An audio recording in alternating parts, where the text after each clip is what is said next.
If someone asks you what's the first thing that comes to mind when you think of batteries, chances are you're probably thinking of the Energizer Bunny. Why? Because since the launch of the Energizer brand in the late 1980s, the Energizer Bunny has been part of our lives through clever marketing and advertising campaigns, building, maintaining, and selling the Energizer brand to people all over the world.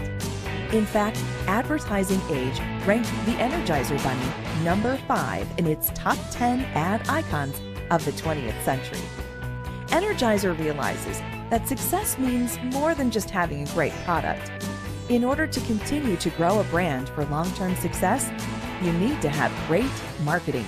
Energizer was actually founded in the late 1800s as the National Carbon Company, and it was founded by two inventors, the inventor of the dry cell battery and the inventor of the flashlight.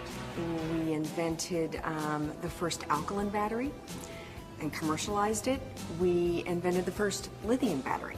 We invented the watch battery, so from the mid-1950s it was the first time people were allowed to stop winding their watches and they could rely on another means. That accelerated a tremendous amount of growth. And we're really proud of the innovation that has come from this company over the years. A lot of people think marketing is the same as advertising or selling, but there's a lot more to it. For a company like Energizer, marketing involves creating new products under its Energizer brand, deciding what price to sell them at, and promoting them and distributing them to customers all over the world. Marketing is changing dramatically and has been for the past several years. While there's a lot of the executional elements like advertising and like the product development that we have to do, the real magic of marketing is understanding consumer needs, understanding how they use your products, and being able to capitalize on their needs and address them better than anybody else. In the United States, the field of marketing has evolved over the decades into 4 eras. The production era took place during the mid-1800s through the early 1920s. Because of the great need for products, the goal was to produce as much product as possible because the market was almost limitless. During the next few decades, or what's referred to as the selling era, businesses began mass-producing products, and capacity often exceeded market demand. They therefore turned their efforts to advertising and selling to persuade customers to buy products. In the post-war baby boomer years of the 1950s, the marketing concept era took hold. It had 3 parts: a customer orientation, which involved finding out what consumers want and providing it for them; a service orientation, to ensure everyone in the company was dedicated to customer service; and a profit orientation, which focused on producing only products that would earn the most profits. In the early 1990s and through today, marketing evolved into the customer relationship era, which focused on learning as much as possible about the customer and doing everything possible to satisfy or exceed their expectations. Today, the use of the internet and social networks to gather information from customers has become an important part of this mix. Over the last few years, we've really diversified our marketing plan across a variety of mediums. Marketing all the way up and through the late 90s up to about 2000 was heavily focused on TV advertising, broad reach media, and building the brand. Now we have online efforts, we have in-store efforts. You know, in the 90s, it would have been 90 to 95% television advertising. If you look at it today, it's less than 50% television, so we still use a lot of it, but the digital channels, social media, mobile marketing have taken on tremendous importance in the way we talk to consumers about the brand. Today, marketing is all about pleasing customers. Almost every marketer knows about the 4 P's of marketing: product, price, place, and promotion.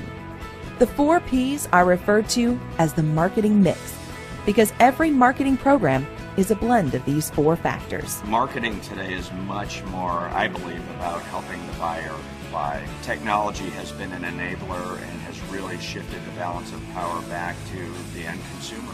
Consumers now have a lot more control over messages they choose to hear.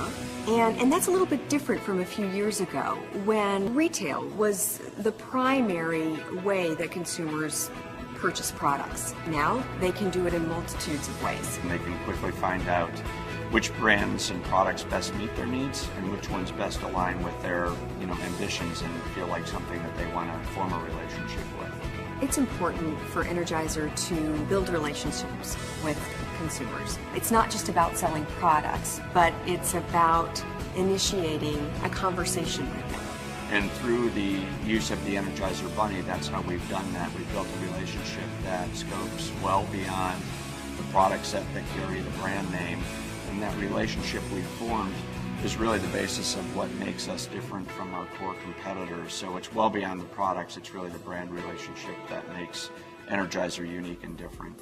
The marketing process includes such activities as finding new opportunities, conducting market research, identifying target markets, designing a product to meet the needs you discovered during market research, conducting product testing, developing brand names and packaging, setting price, selecting a distribution system, developing a promotional program, and building relationships with customers. All of our brand managers have to focus on the 4 Ps. First and foremost, having the product that meets consumers' needs. They've got to think about how it's priced in the market. I mean, the pricing's critical to whether it's going to be successful and whether it's going to be of value to consumers or not. We do many pricing sensitivity studies to understand the different dynamics associated with our product portfolio and how raising one price and identifying the appropriate price gap can really impact our business in a positive way. Distribution channels are of critical importance to us in how we deliver it to consumers, and our category, like many, is highly promoted, and that's a way you talk to consumers about the brand in a different way and form relationships. So our brand plans, our brand managers are rooted, what we do is rooted in the 4 Ps and how we look at our products and our business. So much about marketing has to do with making the right decisions at every step. Sometimes marketers conduct marketing research or the analysis of markets and consumers to collect information that aids them in making the right decisions. We utilize a lot of research along the way in developing products that get to market, starting all the way with qualitative focus groups. We tend to use focus groups as a means of primary research early in the product development process and early in our process when we're looking at different types of retail executions for the category or for promotions.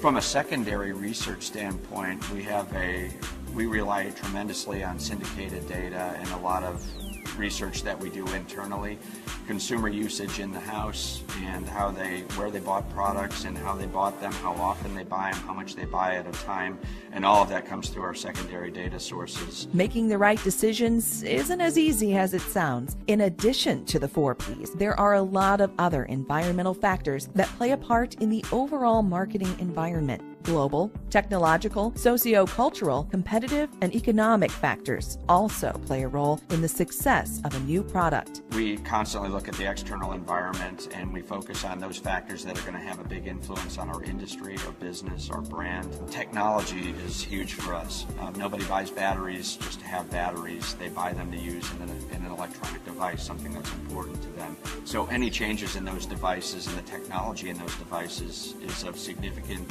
importance to us and can have a really big impact on our business. Energizer has a wide variety of products and services, and they know that some customers are more likely to buy certain products or services than others. Their target market is segmented, and thus their marketing efforts must also be segmented to appeal to different groups whose members have similar characteristics such as geographic location, age, gender, income, or a host of many other characteristics which can be used to divide a target market into smaller units.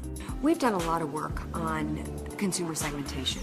The reality of it is everybody buys batteries. It's a broad demographic.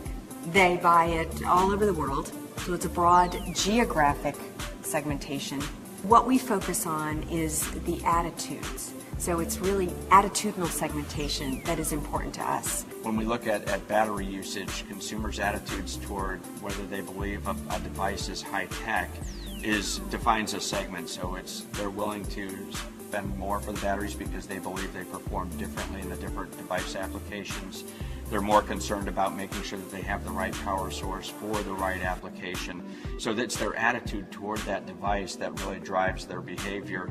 And that's what we focus on for the Energizer brand. These days, it's not enough to just have great products. Marketers use relationship marketing to not only keep customers satisfied, but to keep them coming back. Like other successful companies who incorporate the internet into their marketing activities, Energizer uses social media outlets such as Facebook and Twitter as one way to build and enhance its relationship with customers. In terms of where we fall on the spectrum of relationship marketing versus mass marketing, I would say we span the spectrum. We're becoming a lot more targeted in the new products and making sure that we're developing the one-on-one relationships and reaching people digitally, through social media, through mobile, and in the places that's important to them. So we've learned that there's a lot more to marketing than you may have initially thought. We also have learned that even a product as universally respected as the Energizer battery requires a great deal of planning, thought, and promotional savvy to succeed. Because the company does such a great job of this,